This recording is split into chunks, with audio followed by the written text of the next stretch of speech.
Today we are here thanks to the Mumbai International Film Festival for a series of masterclasses and in-conversation sessions. I am Ayushi Dholakia, your host for this afternoon.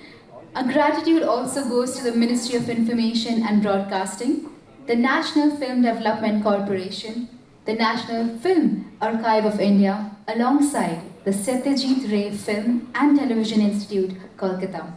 A big thank you to everyone who has made this possible today. Our session today will explore the journey of crafting unique intellectual property through the art of animation. By dissecting successful examples like Ailan and Chhota Bheem, we will discuss how animation can be harnessed to produce distinctive and marketable content.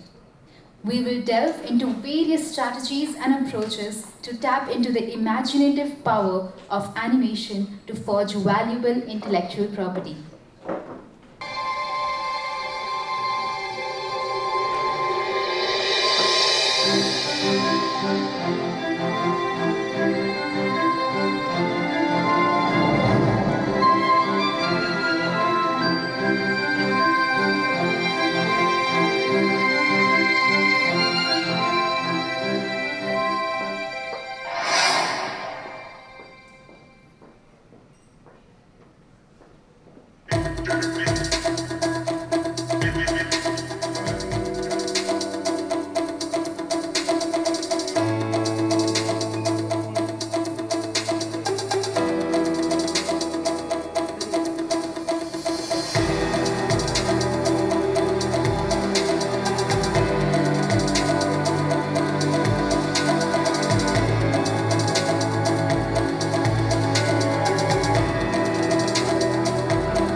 So it's time to welcome, with a round of applause, our panelists for the day. Let's hear it for Mr. Naman Ramachandran, a well-known journalist and critic in the world of Indian cinema. Mr. Bijoy Arputaraj, CEO of Phantom FX Studios and VFX Director of Ailan. Mr. Rajiv Chilaka, CEO of Green Gold Animations, creator of my childhood favorite Chhota Bheem. Can I hear a little bit of more applause? Let's get this energy up and high. Joining them, we have Ms. Anamika Jha, a specialist in legal IPR. And Mr. Ashish Kulkarni, Chairman of AVG CXR Forum, Federation of Indian Chambers of Commerce and Industry. Leading our discussion today is Mr. Ashish Kulkarni himself, a key figure in the animation and gaming industry.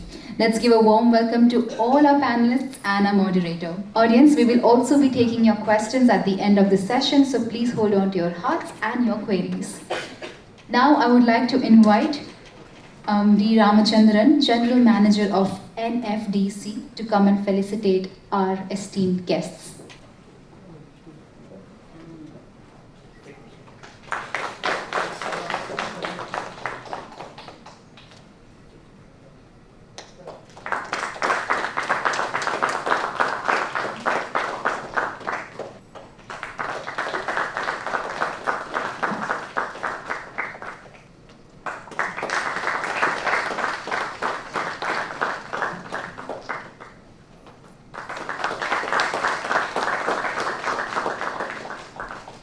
Thank you so much, sir. And now may I request Mr. Ashish Kulkarni to please take over and get this conversation started. Thank you so much.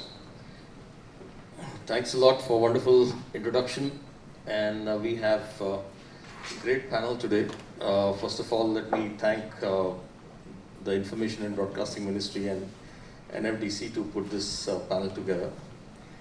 Of course, we as a country have grown more uh, as in services country. Of course, the cinema doesn't fall into that because we had our own cinema for 110 plus years. Whereas when animation began and the VFX began, we actually were under the IT enabled services classification, and extending from there, we were more known as a services industry. Uh, Once we have learned the art and craft of delivering world-class animation and visual effects, some entrepreneurs decided to go the IP way, and it required a big courage in India to actually create your own IP and actually look at how that can start making sense to build an IP and a successful IP. And that's where we have two examples today as a case study. One is Chota Bheem, which is actually seen the 360 degree. And then in case of visual effects, we've always known that visual effects even today is almost 100% services business.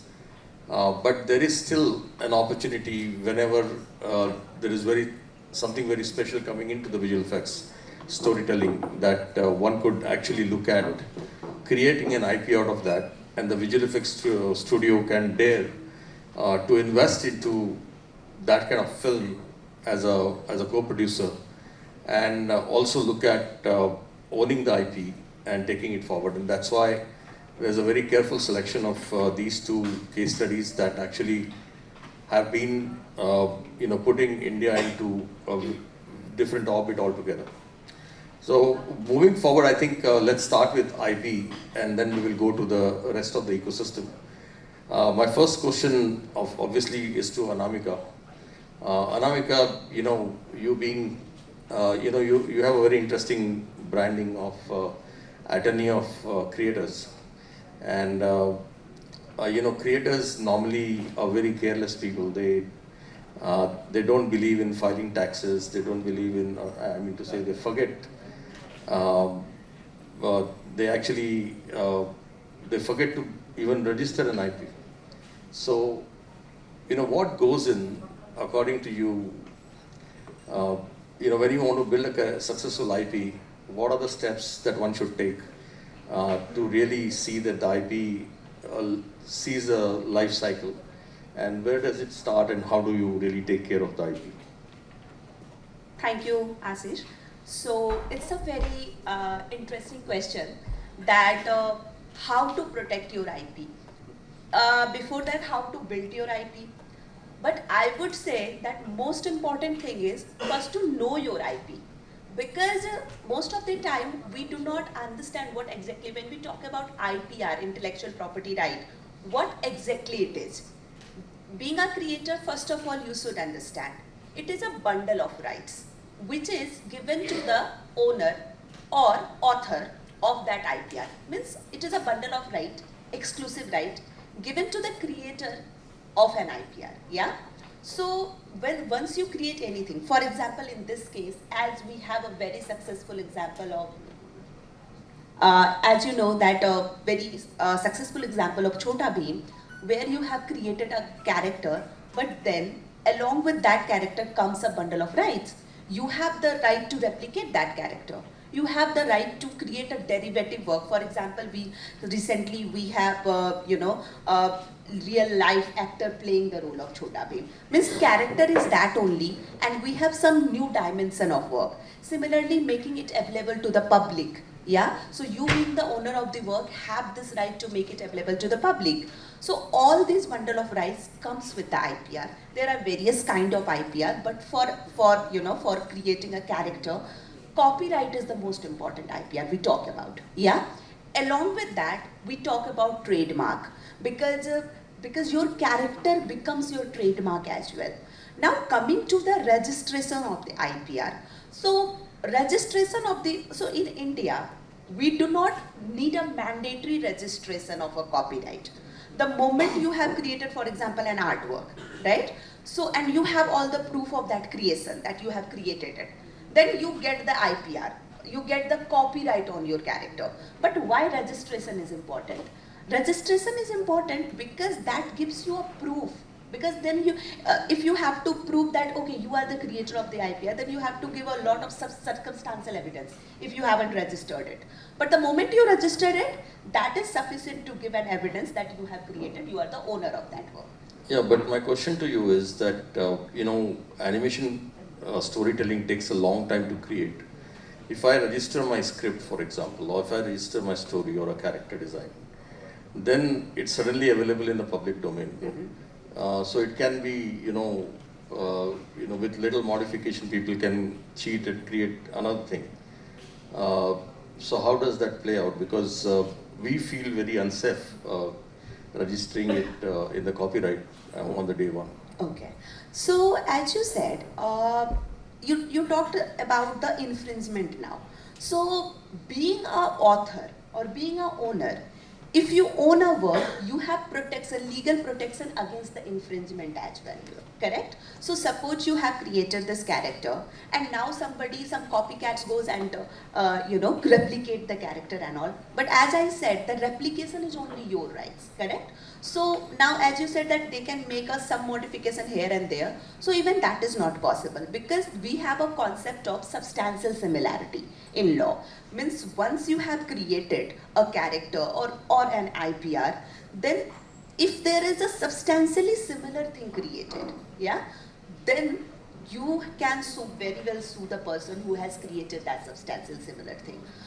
Idea is not protected. So for example, we have created a alien, for example, as the example of Alanage. But we also had another alien concept in Jadoo, in form of in film Kuch Kuch Hota Hai. Yeah. Both are conceptually, yes, there are similarity. Both are aliens, both look different. They have a comedy aspect attached to it. But we cannot say that it is a substantially similar character. Yes. So if you create something very similar to that, where a layperson can, by looking at the character, they can say that okay, these are the similar.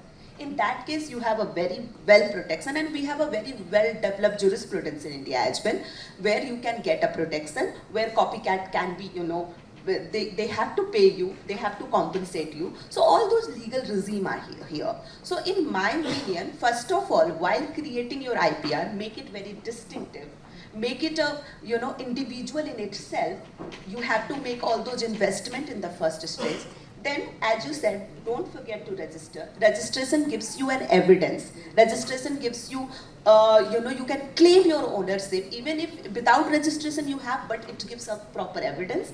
And then third point is that, just passionately protect your IPR. If somebody you feel that, okay, without your permission, they are using their character on their shop, or they are using their character here and there, just do not let that happen. Because claiming your IPR is also very important, where you have to rigorously protect, file for the, cease and desist order, send them a legal notice, because claiming your IPR gives the value to your IPR. So that is the third step. I think I'm going to come back to you in terms of protection and monetization as well, but the law of copyright says that if challenged in the court of law, whosoever can convince that they had the evidence of that idea or a design or a character first will be granted the copyright.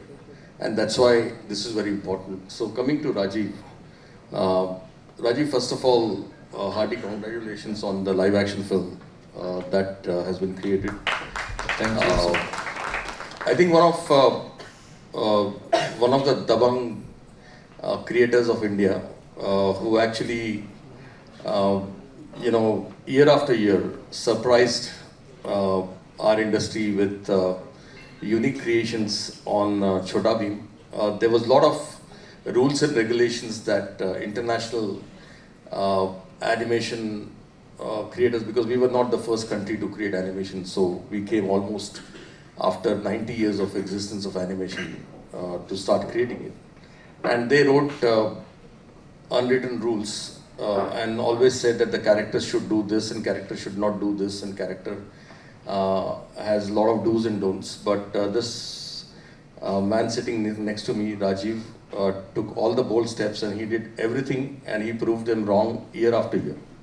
So big round of applause to Rajiv for having such a bold decision. So people said that don't play with your character. And you know, when the Chota Bheem happened, and at one point in time, you know, it happened with Bheem stories, and then suddenly the requirement of 200 episodes came in. And today we have more than 1,000 episodes of Chota Bheem. And when you actually create 1,000 episodes of Chota Bheem, it's a brand creation of a character. The kids into that age want to see their character year after year. So I would like you to take us through as to what went into your mind as you created the first character and then looked at creating the SKUs and going to the next level. I'll come to the Netflix a little later because that was a game changer again, and then come to the live thing. So if you can take us through that story, if you want to play the video. Okay. Hi everyone. I think I'm pretty honored to be among case study as part of Chota Bheem team. So I want to thank all the team members at NFDC for having me, information broadcasting, Gauri, Ashish sir, everyone. I'm happy to be here, and I'm always happy to share the story of how we made things. So back in 2001, I just came back. I studied animation in the US, came back to India, and was figuring out what to do. And we had a team of 4 people. And when with team of 4 people, what we were trying to do was, okay, now what do? We can't do service work with 4 people. We went and approached a lot of people. They said, we need 100 people studio. We didn't, so we were not really organized. Animation was very nascent. So we were figuring out what to do, and started doing a little bit of work for advertising and other things. And then obviously animation was the passion. And then obviously when you talk about doing something, first thing that comes up is you take characters from history, like, you know, Vikram Betal or Akbar Birbal or Krishna. Then we started doing, we started with Vikram Betal, and then we did Krishna. And then when we were doing Krishna, there were almost 16 companies doing Krishna. So one, as a small company, including Ashish ji's company, he was doing Krishna himself, and the quality was outstanding. So we were not even in competition with him. But we were felt very insecure, because as a small studio, whatever we are making, how do we sell it? How do we monetize it when 16 other companies with funds are going at it? And I realized quickly, going and tapping into the public domain will be a big mistake in the future. Then I realized still broadcasters only want Indianized content. They were asking for, I want characters from history. So that's when I came up with the idea of Bheem. Basically, Bheem is not Mahabharata's Bheem. Bheem is inspired from that character. And I thought it will be a great thing, because people will be easy to bring the first. Like if we had called, instead of Bheem, we called him Harish or Naveen or something, I don't think it would have been this kind of hit. I think naming the character is the first step. We put the right name. And 2003, I came up with the idea. 2004, we set up Green Gold Animation. And then from there, it took us almost 4 years to actually sell the character. 1 year into production, then April 6, 2008, Chota Bheem went on air. So it was something, it is not, you cannot convince people, especially everyone who wants to see Indian animation, is what we heard. We literally ridiculed by everyone, saying, you know, you want to do IP, you have, how many people you have? I said 8 people now. So the 8 people who will create IP, I'm joking. So it was, we literally ridiculed, but I was not so smart, so which was good. I went on and on and on relentlessly. So then the other challenge was, one, even if you get the project, how do you produce it, was the biggest challenge. And so that's a long story, so I won't get into that. So we had the good fortune of producing Vikram Betal and Krishna with Cartoon Network, and then they saw that the ratings were very good, so the next idea I gave, which was Chota Bheem, they immediately said yes. They said, what do you think it'll do for us? I said, I'll give you 1 TVR. You promise that? I said, I promise you that. And that's it. We signed the contract, we produced Bheem, and it delivered more than 1.2 rating, which today, in today's television world, it's not possible. So they were very, very thrilled with the success. But with the first season being successful, started now how do we produce more? So we had to expand, we had to bring teams, we had to train, there were so many challenges. So from there, so we started like doing 13 episodes in the first year, and today we have done 16 years. This we just completed on April 6, 16 years of Chota Bheem. And this year, ironically, we're producing after 16 years the most ever produced till now, 79 episodes. Still, it is doing extremely well at the television. This thing, and with like 6 spin-offs were created out of Chota Bheem. We took some to Disney, some on Pogo itself, and something on Netflix. I think he's going to ask me the question later, so I'm going to hold on to that. But yeah, it's been. And like Bheem today, like luckily, I used to attend all these sessions. So I used to hear Ashish ji and other senior members back then at FICCI and NASCOMs, and I learned that I have to register my character. So then I did that in the early stage itself.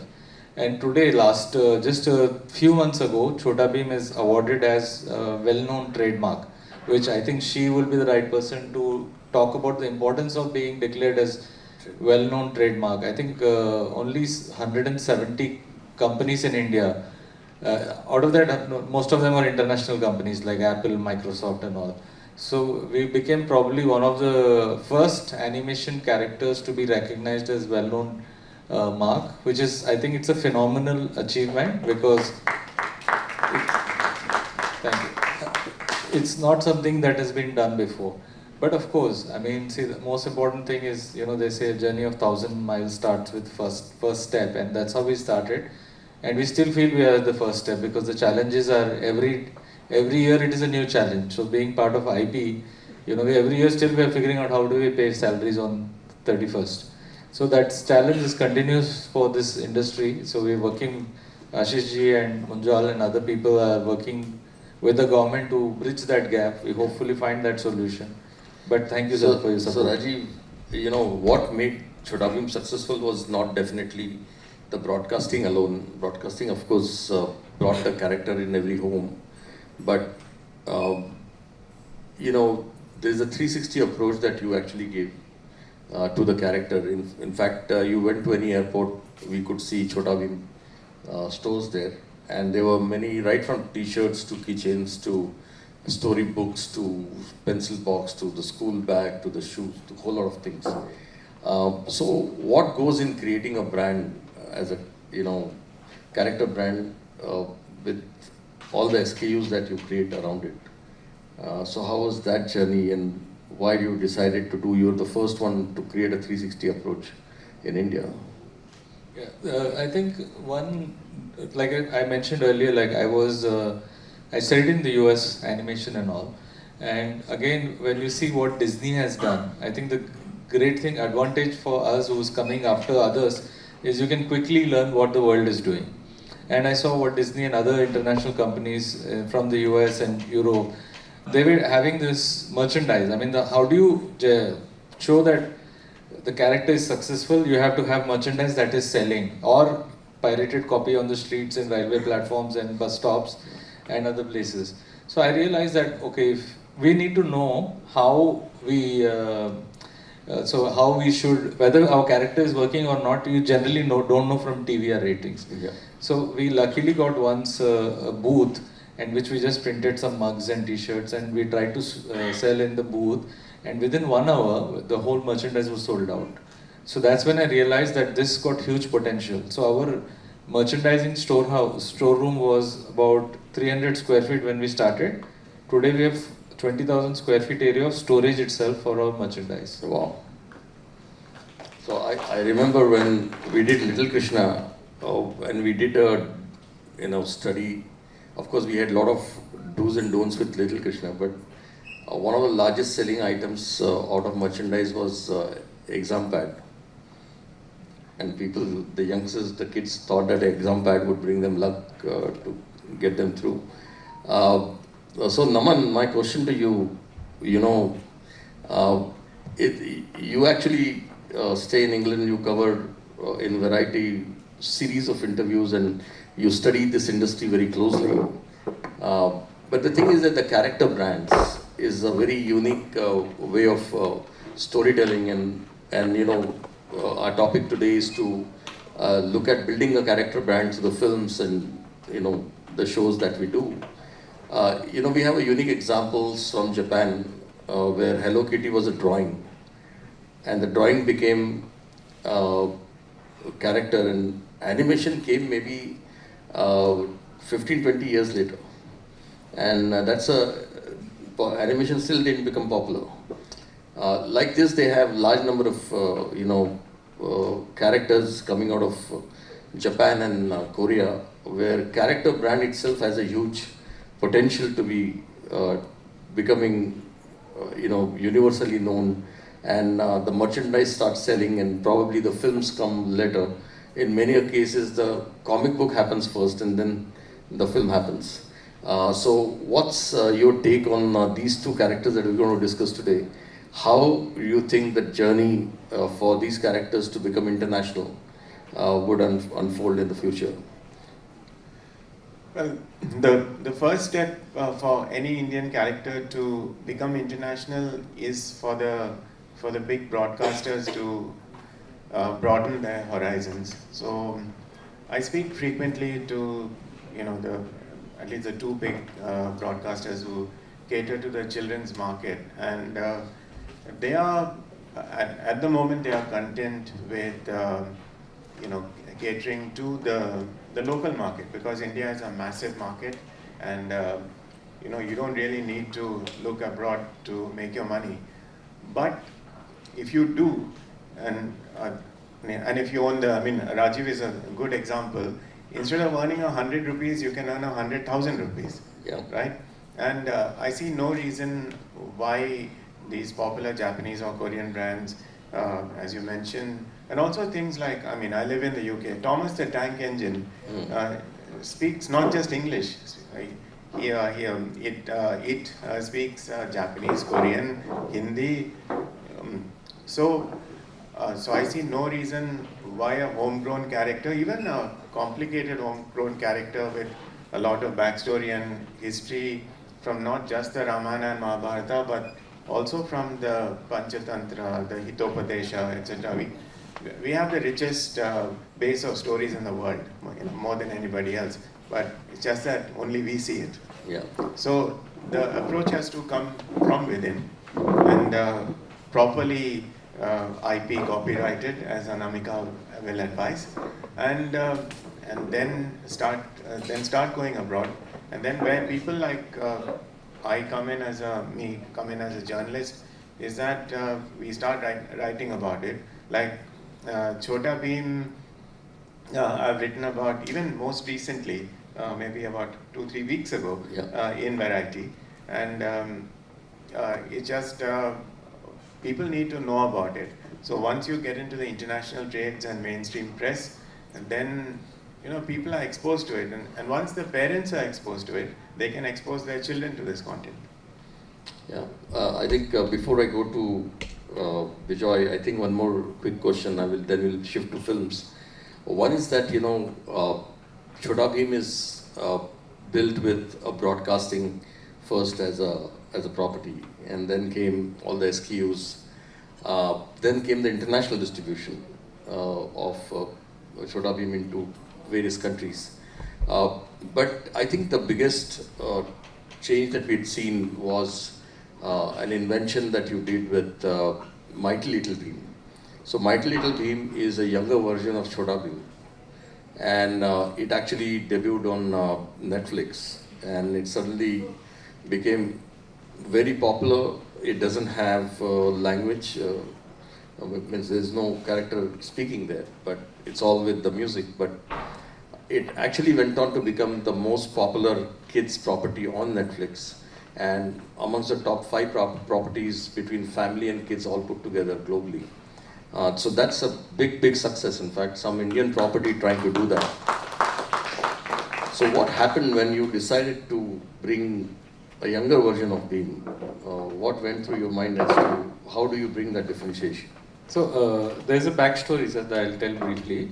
So we were pursuing, we wanted to be on Netflix, that was one of our dream since 2012. And we were constantly, that time my team member Govind, I think you know him, he constantly wrote emails to Netflix to give an appointment so that we can showcase Bheem on Netflix. So we constantly wrote for 4 years, and finally in some odd event we met them in Korea, and then we got introduced. In 2016 I had a meeting with them, and ironically that same year Amazon Prime came to India, opened Prime, and they bought our entire catalog for OTT. And they said, we want to buy Chhota Bheem. I said, I mean, it was just weirdly, but it's only a month ago we sold entire catalog to Amazon Prime. Then they said, oh shit, then what can we do? I said like, okay, can I give you another show? I said, no, we want something to do only with Bheem. Because that's, usually that's the way Netflix operate. They won't go with a popular character or a popular author or popular actor or something like that. Then I said, okay, then I came up with the idea. So it was not a planned thing. It was just something that happened. Then I mentioned to them, would you be interested in Baby Bheem? So we will have a preschool version, and preschool is very big on international markets. So we pitched that idea. They said, okay, why don't you make a prototype and show it to us? Then we made a whole prototype, 5-minute short episode on Mighty Little Bheem. So we called it initially Baby Bheem. Then we renamed to Mighty Little Bheem and pitched it to them. They loved it. And then they greenlit the show. It took us about 1.5 years to make it. And we made it in 3D. And then it was, so it went viral. And actually initially when they made it for the India, because they were opening Netflix in India, they made it for India thinking Indians will watch it. But it went viral. I think in South America, North America, Europe, and pretty much every world, around the world, it became a viral hit that it went on to become the #1 preschool show on Netflix, as well as #2 on Kids and Family. Yeah. So that's a phenomenal achievement for Indian. And how many seasons have you done? We have done in all 4 seasons. Yeah. 3 seasons of Mighty Little Bheem, and in the 4th season is actually a spin-off from there wherein Bheem goes to school, which is called as Mighty Bheem's Playtime. Okay. So we technically have another spin-off. So you have a growing character now. I mean, yeah, I think that is something we are fortunate, and but the most important USP has always been that boys like to be strong. Yeah, and that's where we connect. Whatever age boys, they want to be strong. You know, immediately they eat and they want to punch you in the stomach. Anyway, nowadays girls also want to be strong, but we need to make some girl properties. We'll discuss that later. So, coming to Vijay, thanks for the patience. We spent 30 minutes already. You know, when everybody in visual effects only thinks about the services business, which films are getting made. You know, we have a very interesting phenomenon that's happening all over the world right now. Earlier there used to be 2 people, the director and the cinematographer. And then came the art director in 90s. So there was a triangle. Right now we are actually inventing a quad. The director, cinematographer, art director, and visual effects director. Because visual effects actually is taking precedence in every movie, every ad film, every television series, every OTT series. It cannot be completed without visual effects today. But when everybody is thinking of services, what made you, think and invest into a movie which has got a character, which is a visual effects movie, but also has an animated character in it? So what went around, and when in the life cycle you decided that you need to own and become a co-producer? Thank you, Ashish, and NFDC for having us here. And before I talk about that, can I just play this clip so that, because we are not that famous as Chhota Bheem. Can you play Ailan? Yeah, can you please play the Phantom Effects?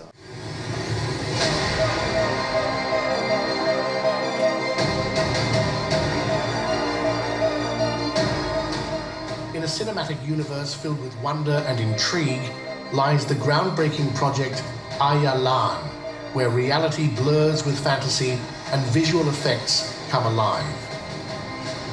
Meet Phantom FX, the visionary powerhouse behind the magic of Ayalan, Under the leadership of CEO and VFX director, Mr. Bijoy Aputharaj, Phantom FX assembled a team of over 650 talented individuals spread across multiple cities in India. Bijoy worked closely with the film director and the Phantom FX team, guiding them through every stage of this monumental task. It all began with storyboards and concept arts, laying the foundation for the breathtaking visuals that graced the silver screen.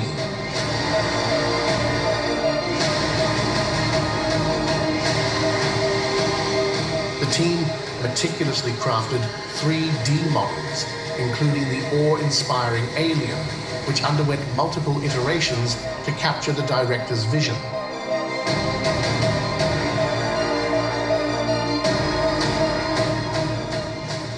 Extensive research and development were conducted even before the shoot commenced, saving valuable time during post-production and ensuring unparalleled quality.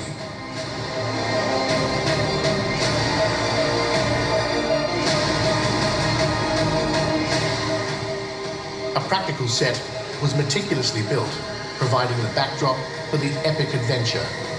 Despite challenges such as the elephant sequence, Phantom FX CG team rose to the occasion, delivering remarkably realistic creatures.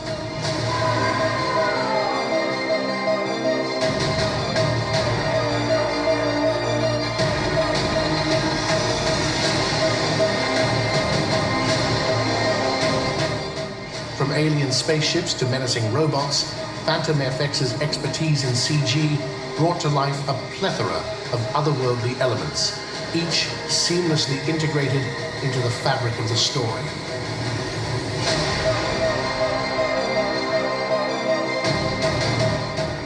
Utilizing both CG and 2D effects, Phantom FX achieved stunning visuals, exemplified by scenes such as the intense energy clash between the protagonist and the antagonist.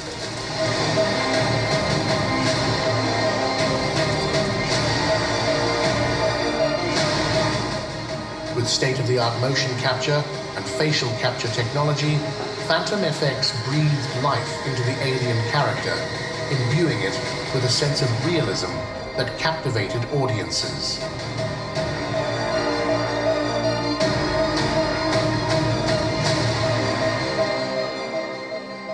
Custom tools developed by Phantom FX enhance the pipeline, empowering artists to work efficiently and effectively, ensuring the timely completion of this monumental project.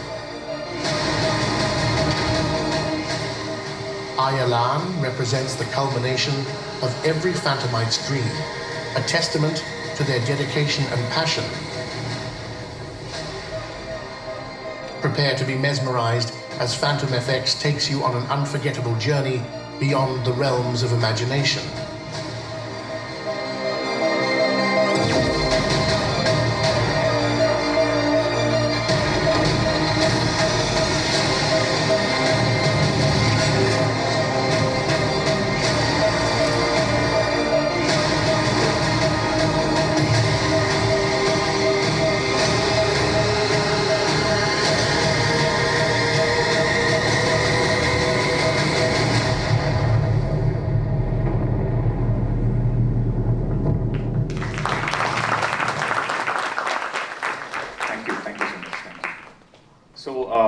As you saw, Ayalan is something new and groundbreaking for Indian film because, as Ashish said, it's a unique try for Indian cinema.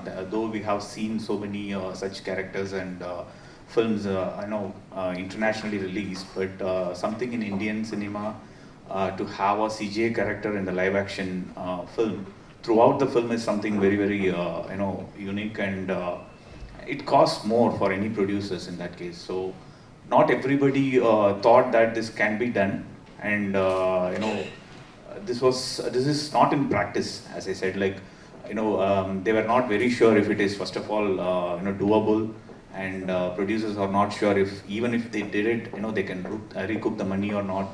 So there were so many myths around all this kind of films. So nobody dared to do it. So the the very important thing that we had in mind is to break this myth, and that was the intention behind doing this film actually. So when we started this film, when the director had this script in his mind, we were not actually a producer. But as soon as the script started growing in, and the producers, the actual producers, were not very confident, and they wanted to back out of this film, and that's when we decided that we will be a part of this, and we will back this film, because we thought Indian cinema needs an example, and our producers needs to see, after seeing Bahubali, more people understood that these kind of films can be made in India and can be marketed across the world, and they can definitely make a very good profit also. So we thought this is going to be a groundbreaking idea, and we will be able to prove our filmmakers and the industry that something like this can be done from Indian cinema as well. So that is a very very first thought that we had when we did Ayalan. And when it comes to IP, yes, of course, we before even we started working on this film, we got the IP rights, because we felt that Alien is not a creature that it has to be necessarily Indian. Everybody knows it, so it can be internationally marketed. So we thought when the movie goes hit, and of course the character turned out to be very cute, and kids are all in love with it. So we thought there is a huge market, just not this film, but apart from that, we thought of doing television series or cartoons and merchandise and so on. So we thought we will own the IP, so that in the future we can do anything with that. So that is what we are doing right now. We are planning to do cartoon series based on this alien character Tattoo, because it has humor and it has so many things. If you watch the film, you will know it's about an alien who comes from an alien world to our world, and struggles with all those to adapting to our worldly culture and all those stuff. So it's a very funny movie. So in the second part, we have an idea to take audience to the alien planet and show what is there and all. So that's how the IP grows, right? We have so much of ideas with surrounding this Tattoo character, and there are other supporting characters as well. So we have a great plan, with this aliens film. What was your question again? So let me ask you. You did Leo. You did many, cutting-edge movies in visual effects. Never struck you earlier that you should actually own a character, or become a participant into the production process itself there? The very important thing is being a service company is just you create many things, you put all your creativity into it, but at the end of the day you don't own anything of it. You cannot, even though you have created a character or anything for a film, you don't own that character, and you don't have anything else to do with that character after the film's release. Only the producers have the rights, and even if you want to do, and if you have an amazing idea, it restricts you from doing something on your own. So that is a very big reason that we wanted to own this character. And yeah, of course, as I said, we have been a service provider throughout, and now we've been producing films, and all the films that we are producing, we are looking into such IPs to be owned, because IP is not something going to pay off now, but it is going to pay off till the character is marketable. And people have a very different concept in India here, that nobody is aware of this IP ownership. In this crowd, how many of us are using Windows? And not everybody understands that. People might think, when they buy a computer, it comes with it, but we have to pay a license for it. We have to pay for the IP that whoever created that, and it goes with all the softwares that we are using. But in India, we have a different concept of using these software. Yeah. So it's something similar to that. So when somebody put their soul and heart into it and create something, and So registering an IP on their name is very, very important, and that's what I think is important, and the awareness has to be created. So I think thank you everybody for doing that. Thanks, Bijoy. My question to Anamika, what's your suggestion to Bijoy that the film in Tamil is released? Now it's going to be releasing in other languages. He has acquired the character rights of the alien. So what are the other rights that he should really acquire? Because you can then look at producing it into television series to multiple areas. Might not be with the same producers. So what's your suggestion to him? This is very interesting, live case kind of thing. So, as Bijoy said, and this struck me very well, that you own the IP, correct? So what happens in most of the case, creators, they do not give that focus of owning an IP. And when you approach to OTT platform or broadcasters, so what happens? They own the entire right. You become just a service provider. They pay you certain, production fee or something, and then they own the character. And they own everything related to that. But in this case, since Bijoy has owned the character, means he has just given the license to the different broadcasters who are broadcasting. In India, in future, if you are, progressing to other territory, then you are giving that a specific territory right to particular person. They can showcase your film, but at the same time, they do not own your film.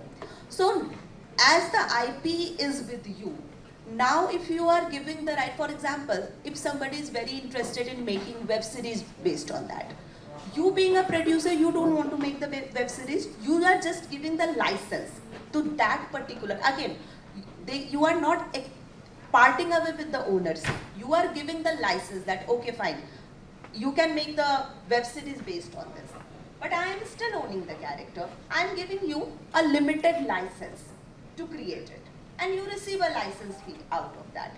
Similarly, you want to venture into, some kids fantasy kind of series. You are producing that series based on this character. Again, a limited license can be granted, correct? So we have to understand that there are a lot of mechanisms. There are assignment. Through assignment, what happens? We assign the entire character. Then we do not own anything out of that. But then we have another way of licensing, where we give a limited license for a limited period of time, for a limited territory, for a limited language. So we need to, that's why in the beginning only I said it is a bundle of right, and you have to dissect that bundle. So it's good to sit with a lawyer. Suppose you are, venturing into another aspect. Sit with a lawyer and try to dissect the right. Okay, fine, I am giving this license to create a web series, a limited series. I am just giving this for that purpose, but they are not owning anything out of that. They will be receiving whatever the money they will be earning, and I will be receiving the license fee for that character. Language is again very important since we are into this international thing. Yeah. So which language are you giving? So all these things has to be, and that should be properly documented in your agreement. It is very important. Agreement plays crucial role, because that is not just a document work.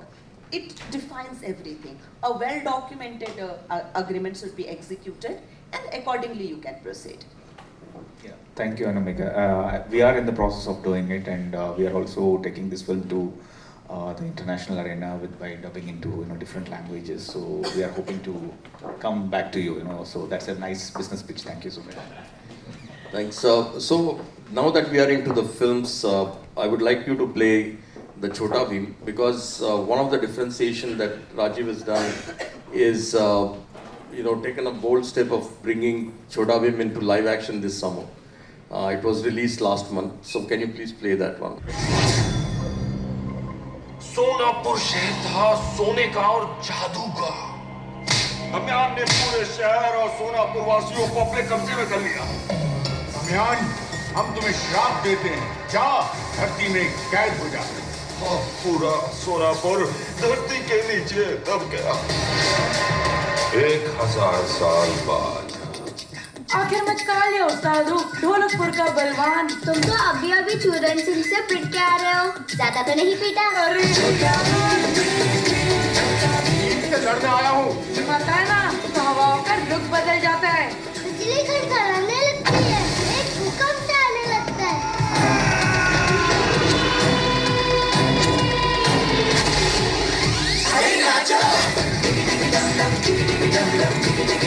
सब कुछ उस भीम के लिए। अरे मैं क्या भीम से किसी बात में कम हूँ? सुना है चरण सिंह ने तुम्हें बहुत पीटा। उसे भी पता चल गया। ढोलकपुर की हर मुसीबत के सामने मैं दीवार बनकर खड़ा हूँ।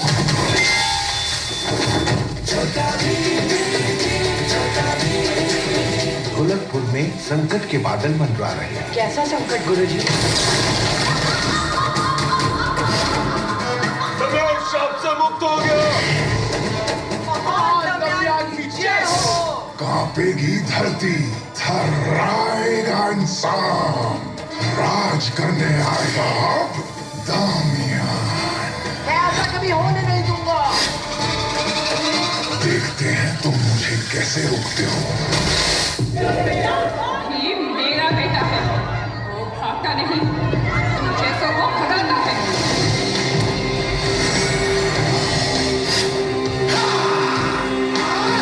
दूसरों की जान बचाने के लिए अपनी जान को बेझिझक दांव पे लगा दे, ऐसा वीर बालक सदियों में एक बार पैदा होता है।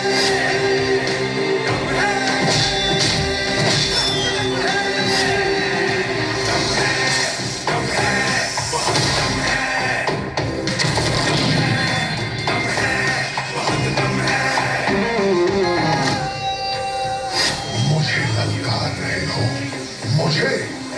अब तो ये काम मैं ढोलकपुर से ही शुरू करूंगा।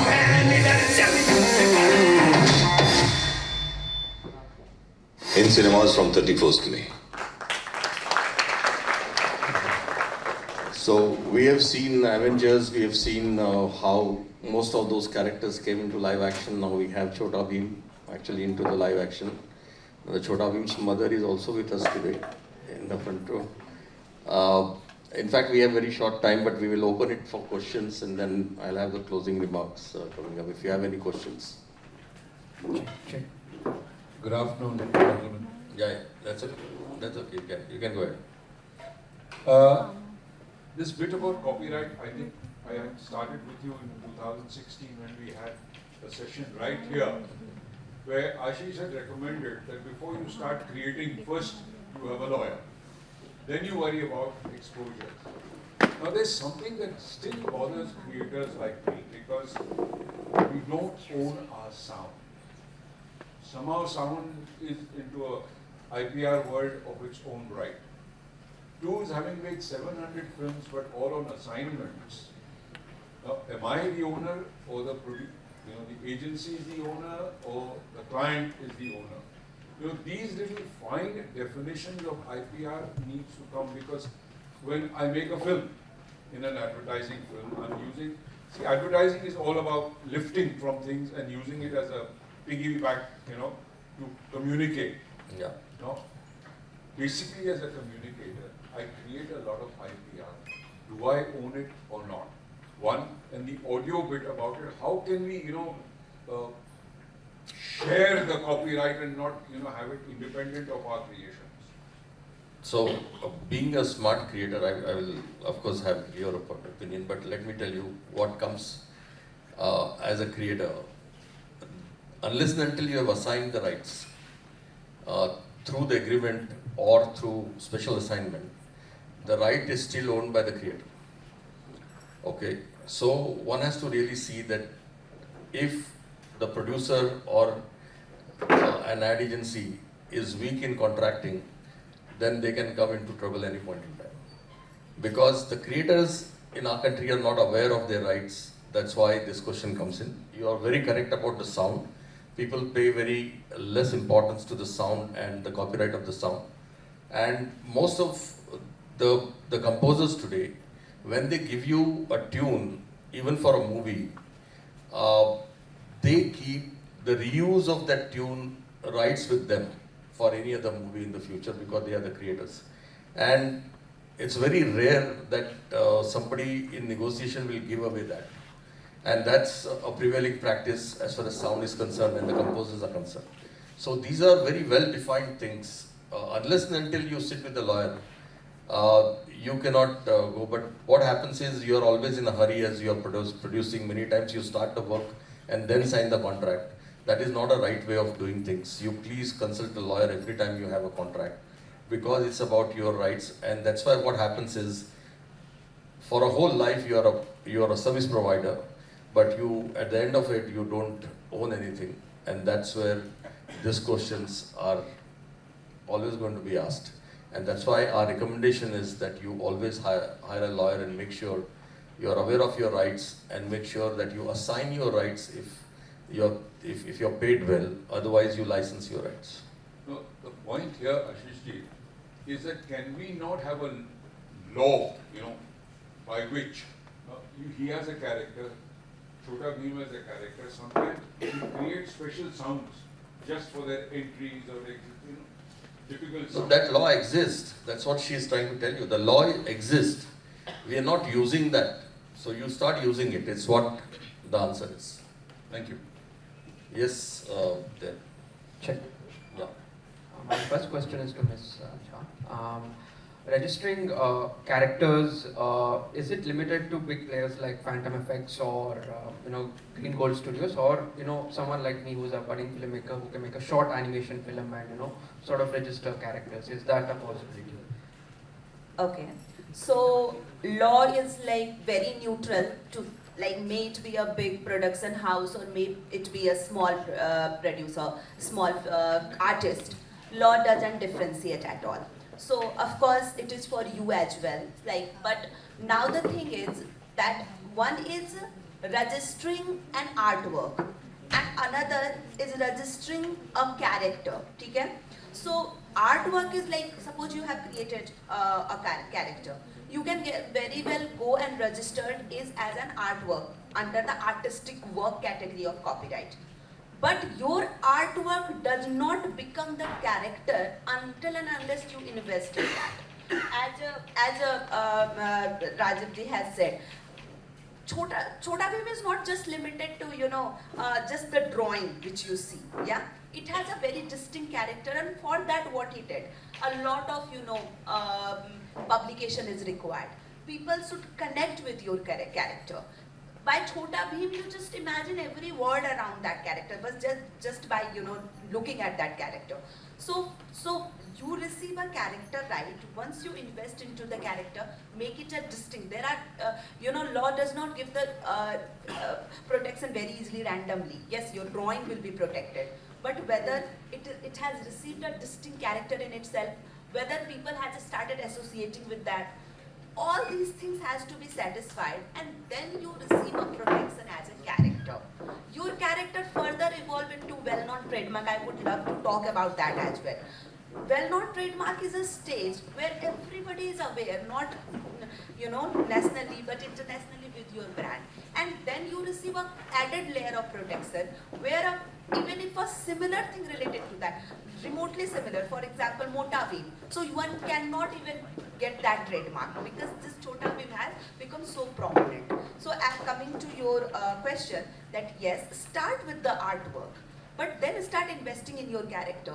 If people start knowing it and it has received a distinct feature, then you fall into secondary level, ancillary right, which is called character right. And at that stage, you shall be protected under character right. Thank you.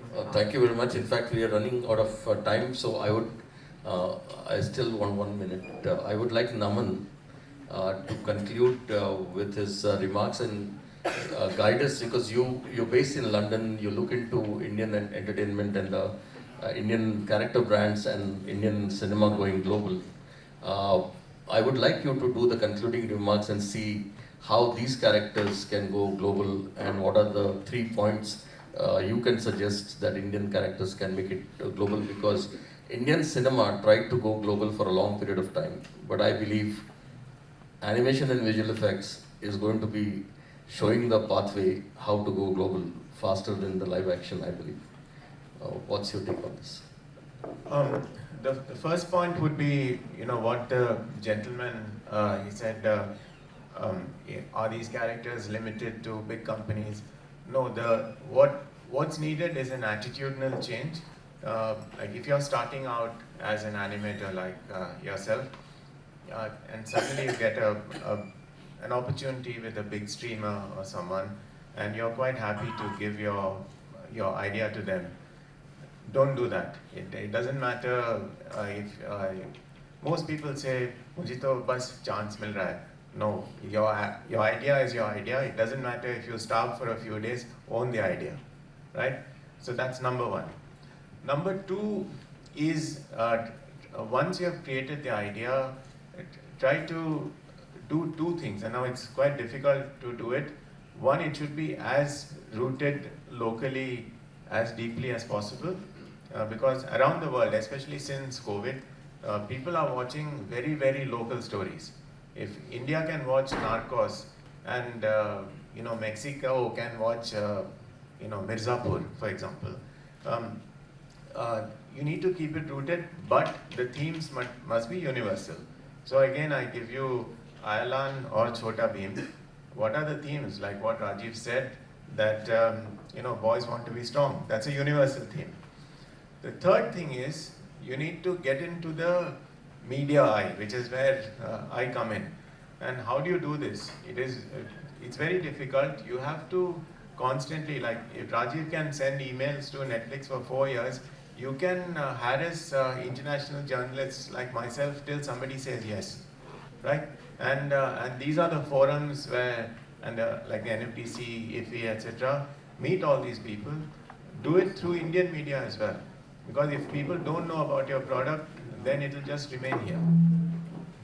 Thank you very much, and thanks a lot again NFDC and Information Broadcasting Ministry for keeping this manthan on. And I think these kind of forums are going to give rise to a lot more enthusiasts and entrepreneurs who are going to actually believe in IP and taking Indian IP global. Thank you very much. Thanks a lot, all the panelists. You've been wonderful. Thanks so much. Thank you so much to all our esteemed guests, and also sincere thanks to Mr. Ashish Kulkarni for guiding today's discussion, and a huge round of applause for our panelists who have shared their expertise with us. We are grateful to the Mumbai International Film Festival, the Satyajit Ray Film and Television Kolkata, and the Federation of Indian Chambers of Commerce and Industry for bringing us all together. Thank you, audience, for your enthusiasm and participation this afternoon. This is your host, Ayushi Dholakia, signing off. Thank you.